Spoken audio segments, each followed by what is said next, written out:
All right, I'm gonna make a video on how to fix the roll-up doors for the scope cabinets that we have here at work. There's a lot of trial and error. Forgot what I was doing. I haven't done it in years. But I'm going to show you the quick, easy way to fix this issue. As you can see, a lot of it's already been taken apart. I got the rails off the sides here. Got to take those off. Got to take off the bottom bar that locks the cabinet at the bottom here. So I got both rails off. I'll be able to slide the bar out. I got tape in behind here. This whole thing was falling apart after I got done taking it out, and I had to retape it all, so I just used duct tape to fix it all. So it's all lined up, put back in. So I had to re-roll it on the floor. So I got it re-rolled, got it back in. This bar does slide right out.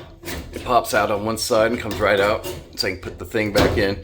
These brackets right here on both sides, you can unscrew. There are only single screws on each of them.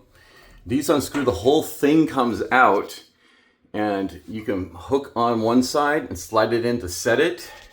So you pull this one out, pull it back, set one side, start to slide it back in on this side here, and then work the other side in. This one is a lot harder than most of the other rooms because it's such a small space. I got, what, 3 inches for workspace, and it's up against the wall where all the other ones are sitting like in the middle of the wall.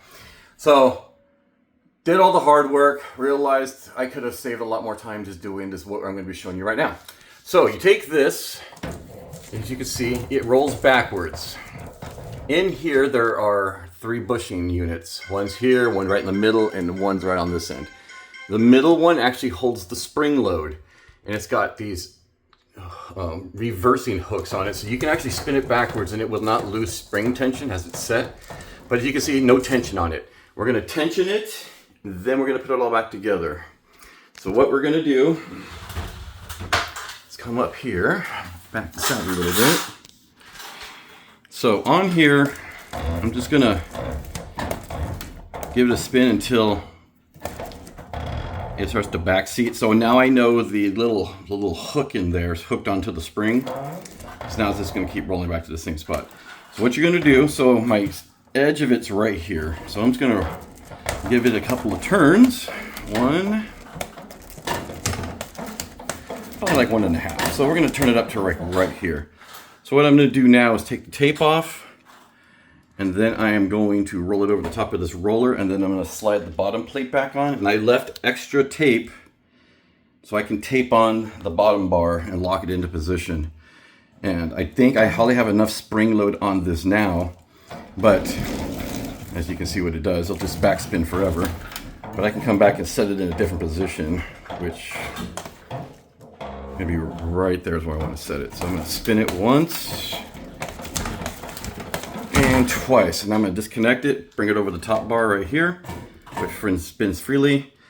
I'm going to get that bottom bracket back in, and then I'm going to roll it back to the top, let the bottom bar sit across the top, and then I'm going to put in the rails, and then I'm going to slide it back onto the system, and then we're going to test it out. All right, so you can see now I got the top bar in. I've taped it back down, so now they won't slide or move on you anymore. However, I'm going to go back and take this bottom bar out, or this over top bar real quick. I need to screw in the screws in the corners here to hold this whole frame down. So I'm going to do that real quick. All right, so now I got everything back in. Everything's mounted back to the top. We can actually test it out before I put the rails on.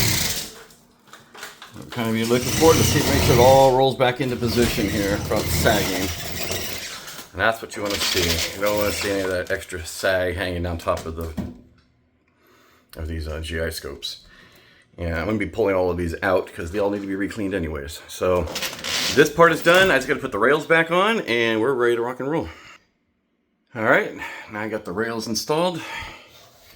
All the screws back in. This is ready to be ran down and tested. Here's down.